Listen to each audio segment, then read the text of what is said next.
नमस्कार, प्रणाम।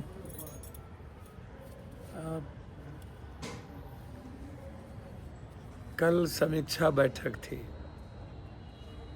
हम सबके देश के संघर्षशील,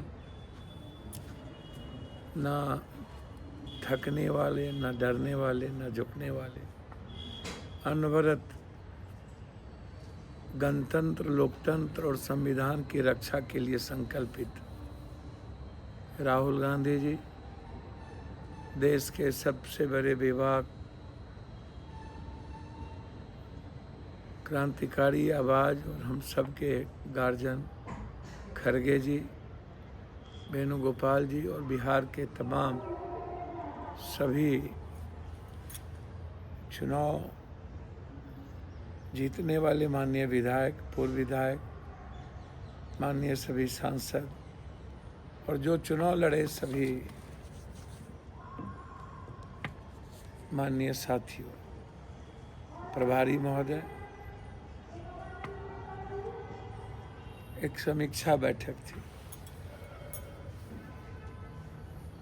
मैं गौर से लगातार राहुल गांधी के चेहरे को देख रहा था।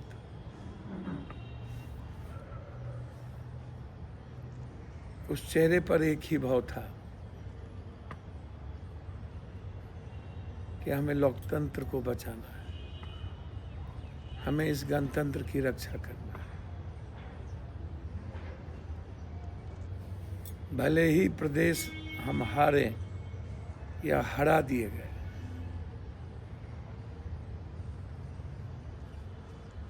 जिसके पीछे कई सारे बिंदुवार कारण हैं, एक कारण नहीं है। पूरी समीक्षा हुई, सभी बिंदु पर चर्चा हुई, अलग अलग साथियों ने अपनी राय दी।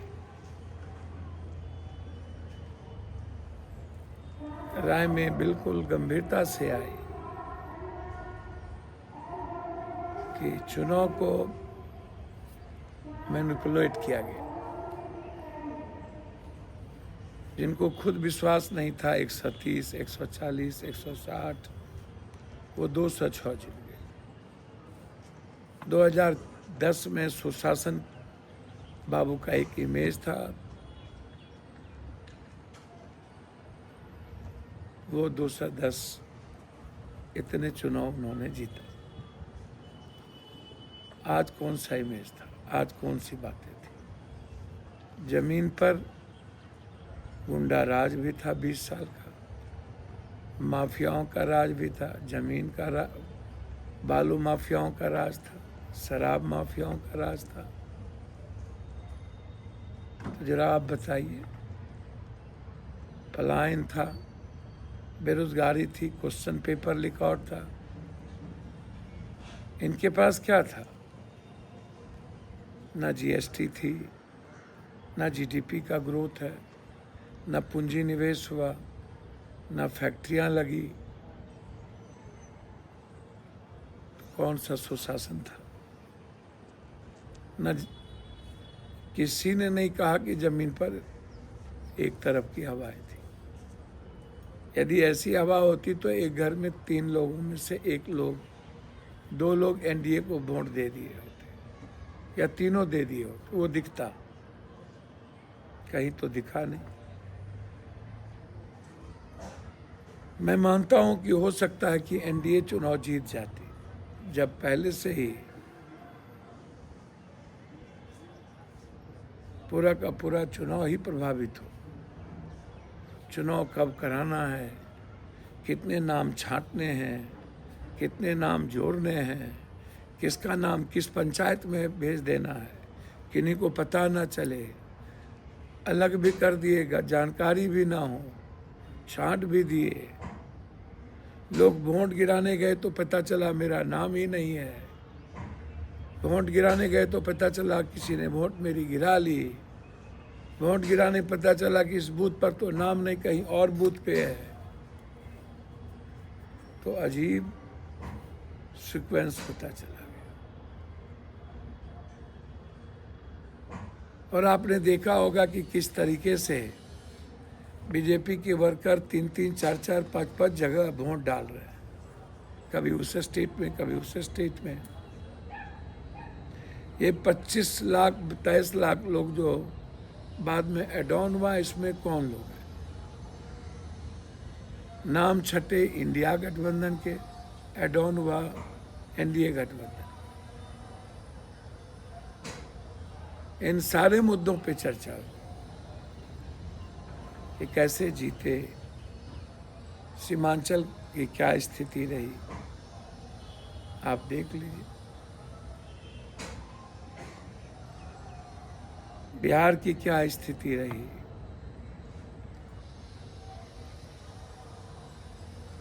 वोट तो बढ़े ही सबको, 9% वोट बढ़े, वोट तो घटे नहीं। सिर्फ आप रामविलास पासवान जी के वोट को आप ऐड कर रहे हैं, लेकिन और वोट के बारे में तो आप चर्चा कर नहीं रहे हैं कि प्रशांत किशोर ने कब वोट किनका काटा, या आप इस बात की भी चर्चा नहीं कर रहे हैं कि वोट एड ऑन किसका हुआ। आप इस बात की भी चर्चा नहीं कर रहे हैं कि इंडिया गठबंधन के वोट को आपने कितना काटा, 49,000 से लेकर के 19,000 तक, और 127 पर लगभग हम 27 वोट से लेकर के 11,000 तक चुनाव हारे। तो इन मुद्दों पर व्यापक चर्चा हुई। संगठन को कैसे मजबूत किया जाए, कांग्रेस को 2029 के चुनाव को देख करके किस तरीके से संगठन बनाया जाए और कैसे हम मजबूत मनोबल के साथ आगे बढ़े। कांग्रेस की विपक्ष की भूमिका क्या होगी, लगातार गरीब लोगों का आशियाना और उनके दुकान उजारे जा रहे हैं, इस पर कोई बोलने वाला नहीं है। सत्ता पक्ष उजारने की ठेकेदारी ले लिया है जिनको लोगों ने वोट दिया, विपक्ष उदासीन हो जाती है कि हमें वोट नहीं दिया, मैं क्यों दायित्व को लूं। मैं ऐसा नहीं मानता। मुझे लगता है कि कांग्रेस को तुरंत जो परिस्थितियां हैं उसमें आम लोगों के आशियाना और उसके पेट पर लात मारना और फिर गलत तरीके से राबड़ी देवी जी का आवास को खाली करने का आदेश, और लगातार अभी पटना में एक बच्ची के बारे में यह शिकायत मिल रही है कि उनके साथ रेप किया गया और बाद में उन्हें या तो वो छत से कूद गई या तो उनको वहाँ से फेंक दिया गया। यह आम लोगों की चर्चाएं उठ रही है। लगातार हत्या का दौर चारों तरफ से चल रहा है, तो इस पर हम चर्चा नहीं कर रहे हैं। इसलिए कल जो बातें हुई, मैं यह कह सकता हूं कि राहुल गांधी जी एक मजबूत विश्वास और उम्मीद और सपनों के साथ हमारी पार्टी आगे बढ़ने को तैयार है। हम निराश नहीं हुए हैं, क्योंकि सभी लोगों का मानना है कि हमें चाहे जीविका दीदी के अकाउंट में पैसा देकर उसे चुनाव के प्रबंधन में काम लगा करके वोट को प्रभावित करने की कोशिश भी हो, चाहे 10,000 रुपया का मुद्दा हो, या चाहे ईवीएम का जो सी फॉर्म है उसकी लगभग नहीं टैली कर रहा हो, या वीवीपैट की बात नहीं उठ रही है कि वीवीपैट की गिनती होनी चाहिए, या 15-15 हज़ार एक ट्रेन से बीजेपी टिकट कटवा के लोगों को ला रही है और वोट यहाँ से गिरवा के जा रही है। तो कई तरह की साजिश किया गया। इसलिए हम कांग्रेस के लोग ही नहीं, बिहार के लोगों से आग्रह करेंगे, मनोबल कमजोर मत। हम लोग सारे साजिश के शिकार हुए हैं। हमारे वोट को बंदरबाट किया गया, डाइवर्ट किया गया। इसीलिए मेरा आग्रह है कि कल जो समीक्षा बैठक हुई है वह बहुत ही सौहार्दपूर्ण वातावरण में सबने अपनी बात रखी। राहुल जी, खड़गे जी, बेनू जी ने सबकी बात सुनी और गंभीरता से सुनी। किसी तरह की वहां कोई तलखी नहीं, कोई बातचीत नहीं। अब एक जगह लोग कहीं बैठे हुए हों, वहां कोई नेता ना हो और आपस में चुनाव के मुद्दों को लेकर के कुछ बातें, चर्चाएं हो रही हो, उसको जिस तरीके से बढ़ा चढ़ा करके अखबार के लोगों ने, टीवी के लोगों ने चलाया, वो बिल्कुल गलत है। कांग्रेस पार्टी कभी अनुशासन से समझौता नहीं करती और कांग्रेस विचलित नहीं होती है। कांग्रेस इस संकल्प के साथ आगे बढ़ रही है कि पूरा देश हार जाए लेकिन 2029 हम चुनाव जीतेंगे। हम बंगाल जीतेंगे, असम जीतेंगे, तमिलनाडु जीतेंगे, केरल जीतेंगे, हम यूपी भी जीतेंगे और देश भी जीतेंगे। इसलिए कांग्रेस नेतृत्व पर किसी भी तरह का न तो कोई मनोवैज्ञानिक असर है, न ही किसी तरह से विचलित है। बिल्कुल फेयर है, साफ है और नए संघर्ष की ओर वो आगे बढ़ चुके हैं। जो लोग ये मानते हैं कि कांग्रेस चुनाव से विचलित होती है, वो ना मान। कांग्रेस ने इमरजेंसी भी देखा, कांग्रेस ने उत्तर प्रदेश में एक सीट जीत करके भी देखा और फिर शालीनता और विनम्रता के साथ जो नरेंद्र भाई मोदी जी के सबसे करीबी और राइट हैंड हुआ करती थी, वो भी चुनाव हारी। एक वर्कर से, कांग्रेस के एक वर्कर से अमेठी में चुनाव हारी। इसलिए कांग्रेस घबराती नहीं है। कांग्रेस ने बहुत दुनिया देखी, इसलिए किसी के मन में हो कि कांग्रेस पार्टी किसी वर्कर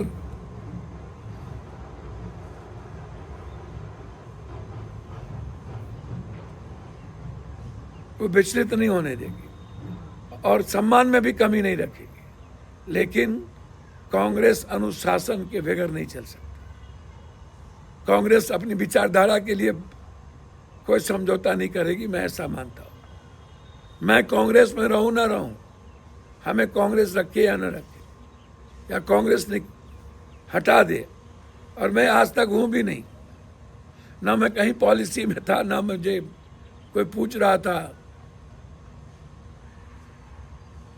जो लोग आलोचक हैं, आलोचना करते हैं, मैं उनसे दो बात कह के अपनी बात समाप्त कर। हेलीकॉप्टर भी मेरी, आप जो कैंडिडेट हैं उनसे पूछिए, आरजेडी है या कोई, उनकी पूरी इकोनॉमिकल मदद पप्पू यादव ने की है। वो हेलीकॉप्टर हमारे मित्रों ने मुझे दिया। कांग्रेस पार्टी के लिए सिर्फ मैं एक समर्पित वर्कर हूं। कभी भी मुझे कहीं कुछ नहीं पूछा गया। आज भी मैं सड़कों पर हूं, बस मैं देख रहा हूं, सुनता हूं। और जब कोई गाली देता है तो मुझे आश्चर्य लगता है कि आप इंडिपेंडेंट एमएलए क्यों नहीं बन गए जो दूसरों को गाली देते हैं। एक इंडिपेंडेंट एमपी होना कितना प्रॉब्लम होता है। या मैं कभी, कांग्रेस ने तो हमें सपोर्ट किया नहीं, या हम कांग्रेस का कभी सहारा तो लिए नहीं 7 बार के संसदीय जीवन में, या हमने किसी की कृपा तो ली नहीं। तो एक इंडिपेंडेंट एमपी बनना और दूसरी तरफ जब आप चुनाव लड़ते हो तो एक इंडिपेंडेंट एमएलए नहीं बन पाते। तो आप कौन सा बहादुर हो, क्यों गाली देते हो लोगों?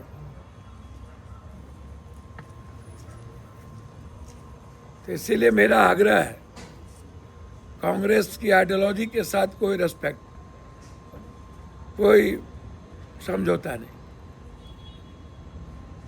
और कल हमें अच्छा लगा कि मेरे नेता ने साफ कहा कि अनुशासन बर्दाश्त नहीं किए जाएंगे और आलोचना सही नहीं है। आगे जो नेतृत्व तय करेगा,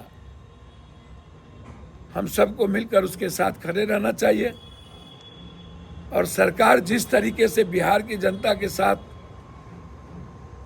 नाइंसाफी कर रही है, उसके खिलाफ लड़ने की हिम्मत करना चाहिए। धन्यवाद, नमस्कार।